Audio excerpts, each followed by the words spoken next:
Adventure 2 of The Adventures of Sherlock Holmes by Sir Arthur Conan Doyle. The Red-Headed League. I had called upon my friend Mr. Sherlock Holmes one day in the autumn of last year, and found him in deep conversation with a very stout, florid-faced, elderly gentleman with fiery red hair. With an apology for my intrusion, I was about to withdraw, when Holmes pulled me abruptly into the room and closed the door behind me. "You could not possibly have come at a better time, my dear Watson," he said cordially. "I was afraid that you were engaged." "So I am, very much so." "Then I can wait in the next room." "Not at all. This gentleman, Mr. Wilson, has been my partner and helper in many of my most successful cases, and I have no doubt that he will be of the utmost use to me in yours also." The stout gentleman half rose from his chair and gave a bob of greeting, with a quick little questioning glance from his small, fat encircled eyes. "Try the settee," said Holmes, relapsing into his armchair and putting his fingertips together, as was his custom when in judicial moods. "I know, my dear Watson, that you share my love of all that is bizarre and outside the conventions and humdrum routine of everyday life. You have shown your relish for it by the enthusiasm which has prompted you to chronicle, and, if you will excuse my saying so, somewhat to embellish so many of my own little adventures." "Your cases have indeed been of the greatest interest to me," I observed. "You will remember that I remarked the other day, just before we went into the very simple problem presented by Miss Mary Sutherland, that for strange effects and extraordinary combinations we must go to life itself, which is always far more daring than any effort of the imagination." "A proposition which I took the liberty of doubting." "You did, Doctor. But none the less you must come round to my view, for otherwise I shall keep on piling fact upon fact on you, until your reason breaks down under them and acknowledges me to be right. Now, Mr. Jabez Wilson here has been good enough to call upon me this morning, and to begin a narrative which promises to be one of the most singular which I have listened to for some time.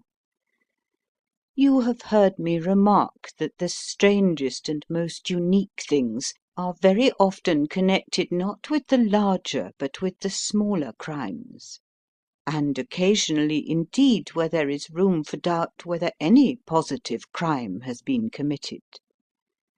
As far as I have heard, it is impossible for me to say whether the present case is an instance of crime or not. But the course of events is certainly among the most singular that I have ever listened to. Perhaps, Mr. Wilson, you would have the great kindness to recommence your narrative. I ask you not merely because my friend Dr. Watson has not heard the opening part, but also because the peculiar nature of the story makes me anxious to have every possible detail from your lips. As a rule, when I have heard some slight indication of the course of events, I am able to guide myself by the thousands of other similar cases which occur to my memory. In the present instance, I am forced to admit that the facts are, to the best of my belief, unique." The portly client puffed out his chest with an appearance of some little pride, and pulled a dirty and wrinkled newspaper from the inside pocket of his greatcoat. As he glanced down the advertisement column with his head thrust forward and the paper flattened out upon his knee, I took a good look at the man, and endeavoured, after the fashion of my companion, to read the indications which might be presented by his dress or appearance. I did not gain very much, however, by my inspection. Our visitor bore every mark of being an average, commonplace British tradesman, obese, pompous, and slow. He wore rather baggy grey shepherd's check trousers, a not over clean black frock coat unbuttoned in the front, and a drab waistcoat with a heavy brassy Albert chain and a square pierced bit of metal dangling down as an ornament. A frayed top hat and a faded brown overcoat with a wrinkled velvet collar lay upon a chair beside him. Altogether, look as I would, there was nothing remarkable about the man save his blazing red head and the expression of extreme chagrin and discontent upon his features. Sherlock Holmes' quick eye took in my occupation, and he shook his head with a smile as he noticed my questioning glances. Beyond the obvious facts that he has at some time done manual labour, that he takes snuff, that he is a Freemason, that he has been in China, and that he has done a considerable amount of writing lately, I can deduce nothing else. Mr. Javis Wilson started up in his chair, with his forefinger upon the paper, but his eyes upon my companion. "How in the name of good fortune did you know all that, Mr. Holmes?" he asked. "How did you know, for example, that I did manual labour? It's as true as gospel, for I began as a ship's carpenter." Your hands, my dear sir. Your right hand is quite a size larger than your left. You have worked with it, and the muscles are more developed. "Well, the snuff, then, and the Freemasonry?" I won't insult your intelligence by telling you how I read that, especially as, rather against the strict rules of your order, you use an arc and compass breastpin. "Ah, of course, I forgot that. But the writing?" What else can be indicated by that right cuff, so very shiny for 5 inches, and the left one with the smooth patch near the elbow, where you rest it upon the desk? "Well, but China?" The fish that you have tattooed immediately above your right wrist could only have been done in China. I have made a small study of tattoo marks, and have even contributed to the literature of the subject. That trick of staining the fish's scales of a delicate pink is quite peculiar to China. When, in addition, I see a Chinese coin hanging from your watch chain, the matter becomes even more simple. Mr. Jabies Wilson laughed heavily. "Well, I never!" said he. "I thought at first you had done something clever, but I see that there was nothing in it after all." I begin to think, Watson, said Holmes, that I make a mistake in explaining. Omne ignotum pro magnifico, you know, and my poor little reputation, such as it is, will suffer shipwreck if I am so candid. Can you not find the advertisement, Mr. Wilson? "Yes, I've got it now," he answered, with his thick red finger planted halfway down the column. "Here it is. This is what began it all. You just read it for yourself, sir."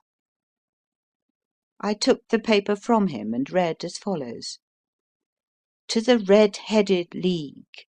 On account of the bequest of the late Ezekiah Hopkins of Lebanon, Pennsylvania, USA, there is now another vacancy open, which entitles a member of the League to a salary of £4 a week for purely nominal services. All red-headed men who are sound in body and mind, and above the age of 21 years, are eligible. Apply in person on Monday at 11 o'clock to Duncan Ross at the offices of the League, 7 Pope's Court, Fleet Street. "What on earth does this mean?"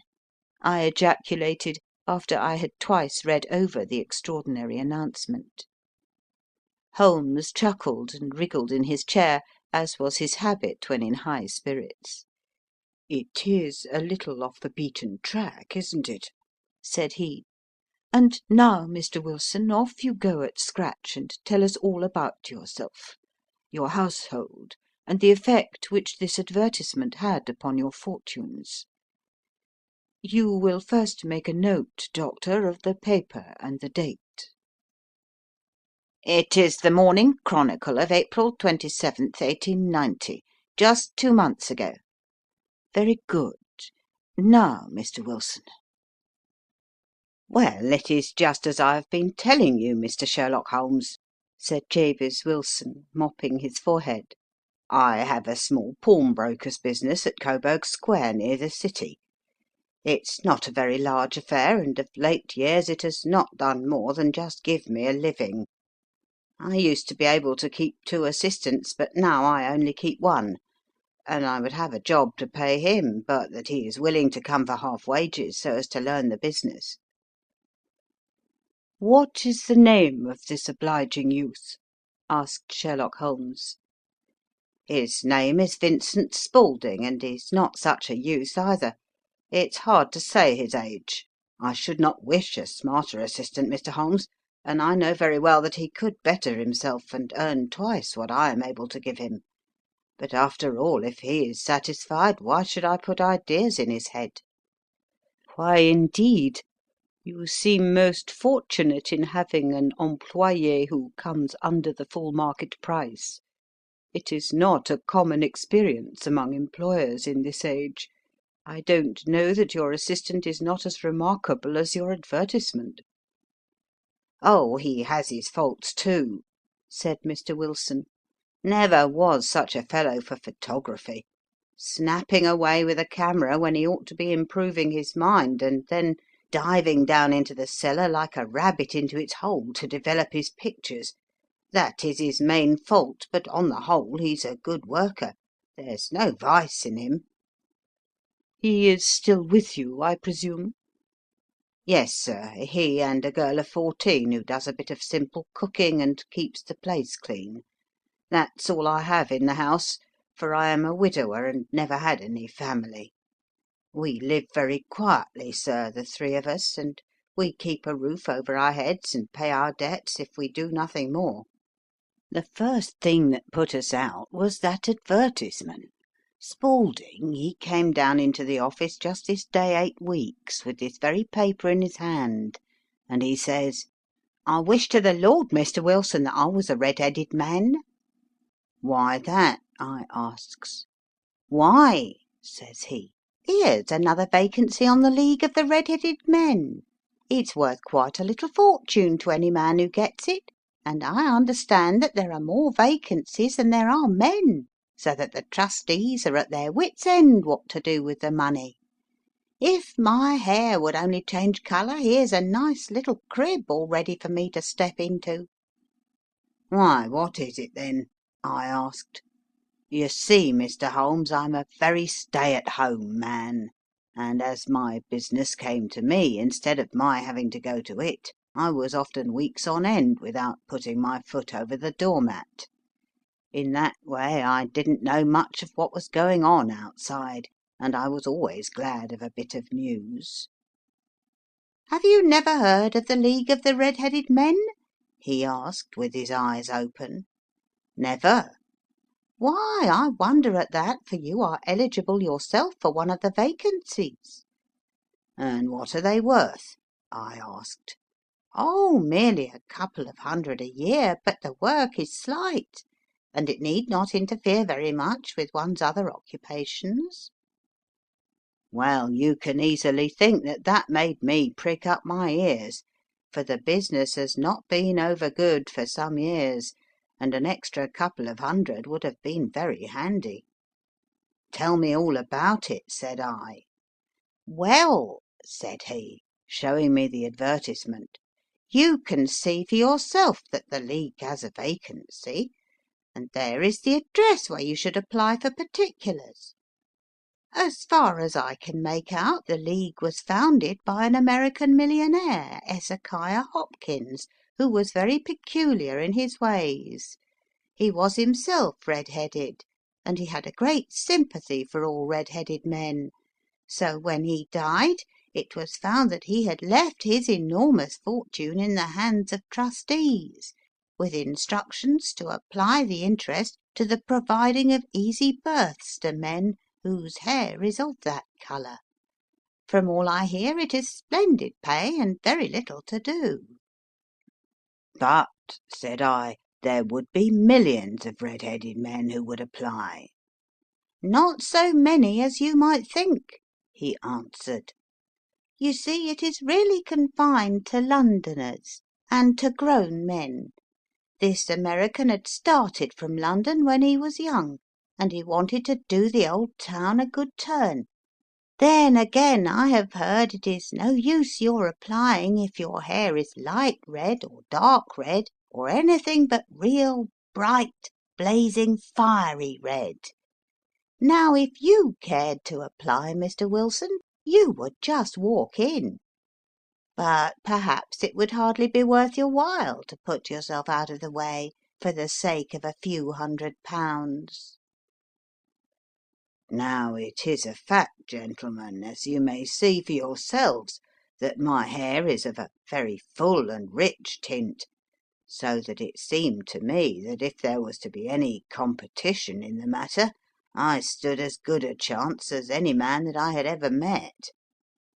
Vincent Spaulding seemed to know so much about it that I thought he might prove useful, so I just ordered him to put up the shutters for the day and to come right away with me.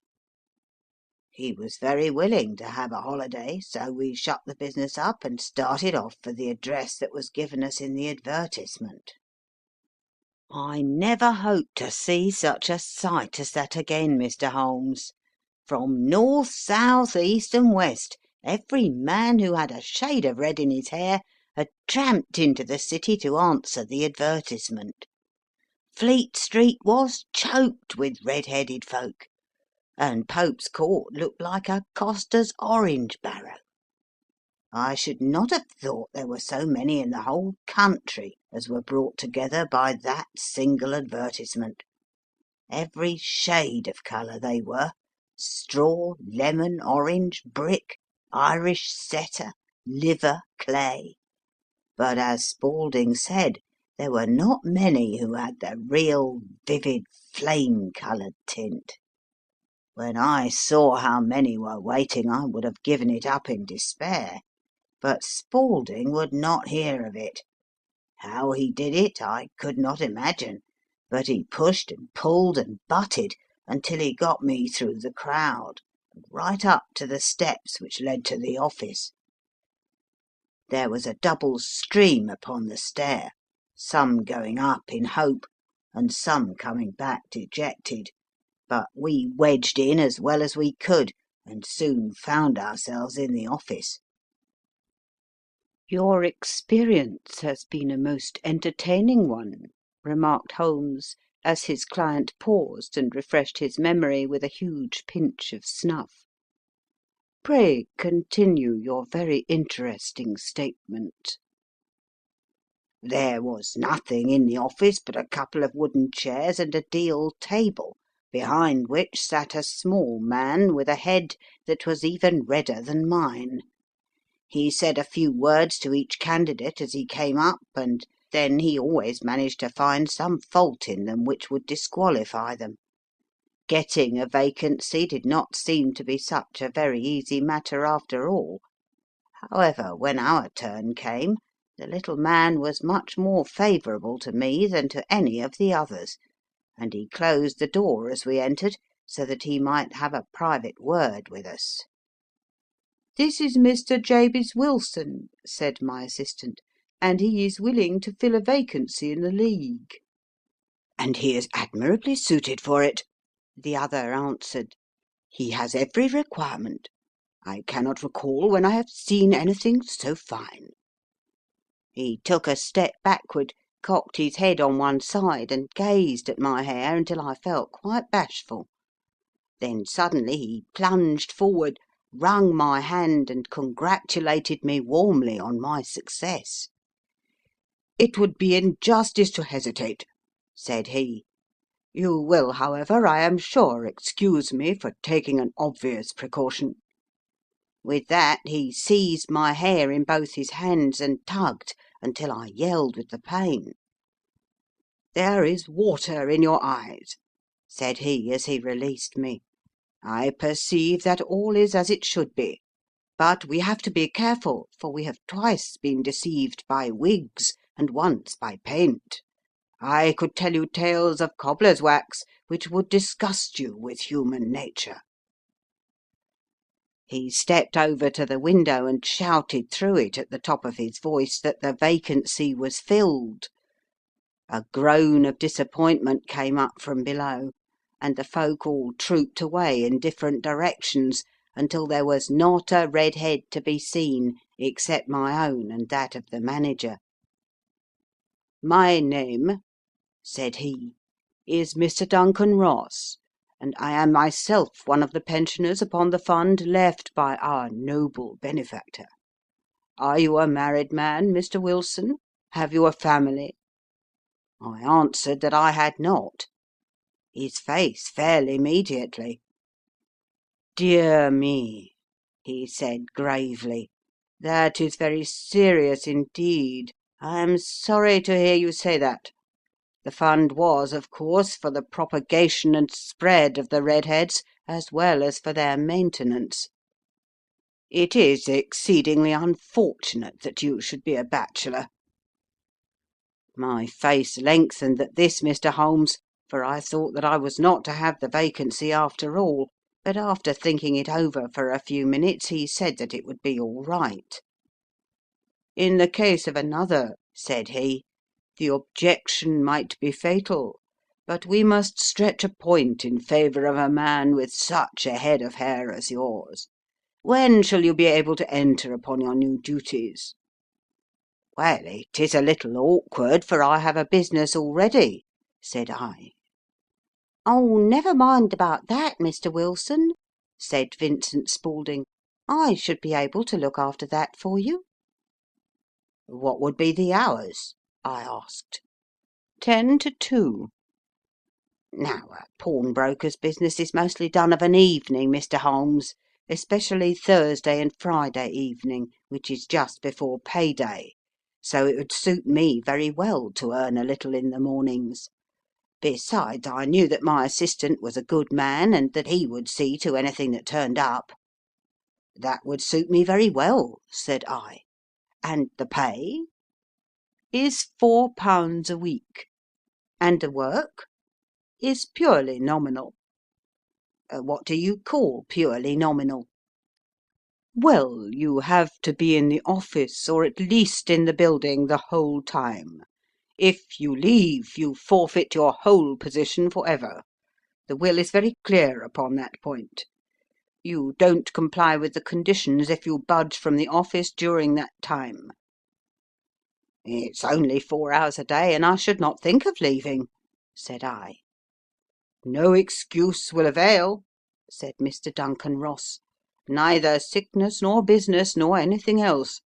There you must stay, or you lose your billet." "And the work?" "Is to copy out the Encyclopaedia Britannica. There is the first volume of it in that press. You must find your own ink, pens, and blotting paper, but we provide this table and chair. Will you be ready to morrow?" "Certainly," I answered. "Then good bye, Mr. Jabez Wilson, and let me congratulate you once more on the important position which you have been fortunate enough to gain." He bowed me out of the room, and I went home with my assistant, hardly knowing what to say or do, I was so pleased at my own good fortune. Well, I thought over the matter all day, and by evening I was in low spirits again, for I had quite persuaded myself that the whole affair must be some great hoax or fraud, though what its object might be I could not imagine. It seemed altogether past belief that anyone could make such a will, or that they would pay such a sum for doing anything so simple as copying out the Encyclopaedia Britannica. Vincent Spaulding did what he could to cheer me up, but by bedtime I had reasoned myself out of the whole thing. However, in the morning I determined to have a look at it anyhow, so I bought a penny bottle of ink, and with a quill pen and 7 sheets of foolscap paper I started off for Pope's Court. Well, to my surprise and delight, everything was as right as possible. The table was set out ready for me, and Mr. Duncan Ross was there to see that I got fairly to work. He started me off upon the letter A, and then he left me, but he would drop in from time to see that all was right with me.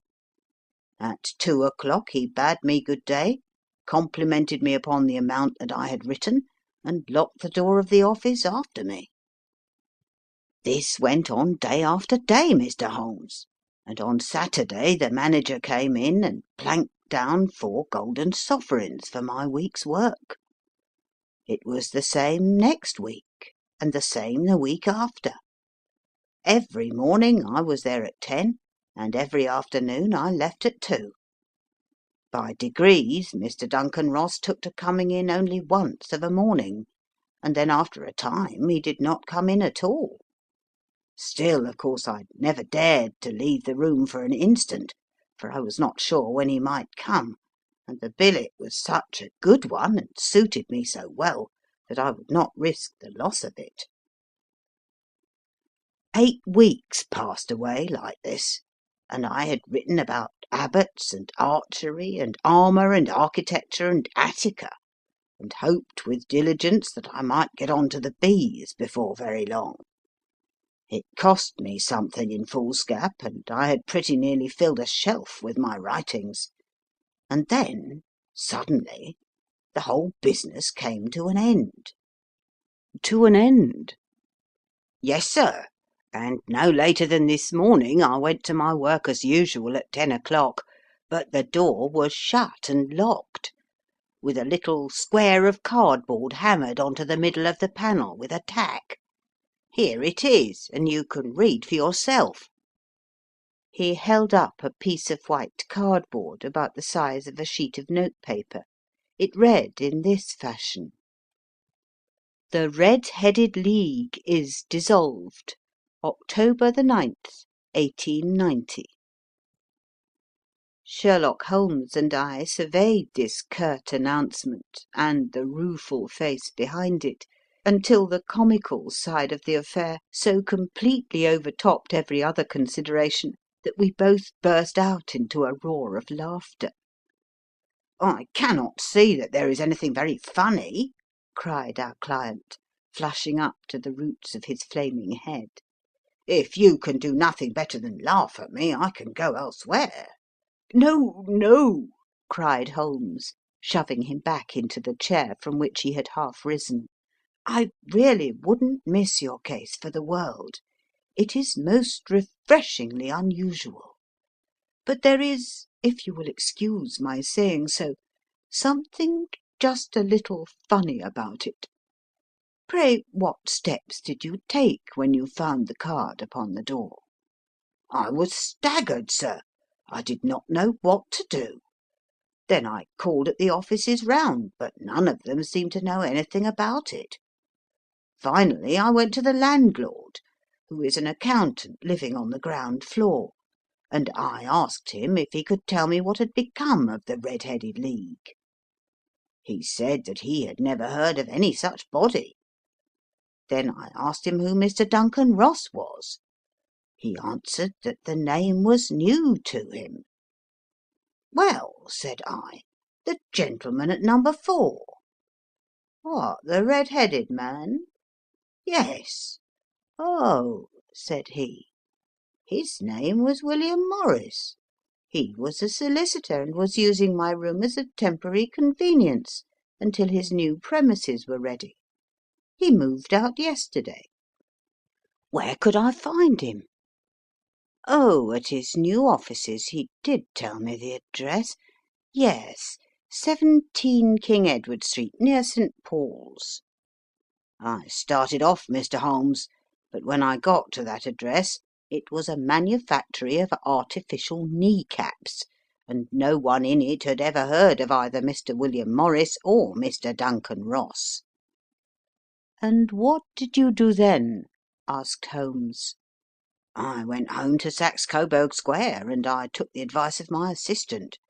But he could not help me in any way. He could only say that if I waited I should hear by post. But that was not quite good enough, Mr. Holmes.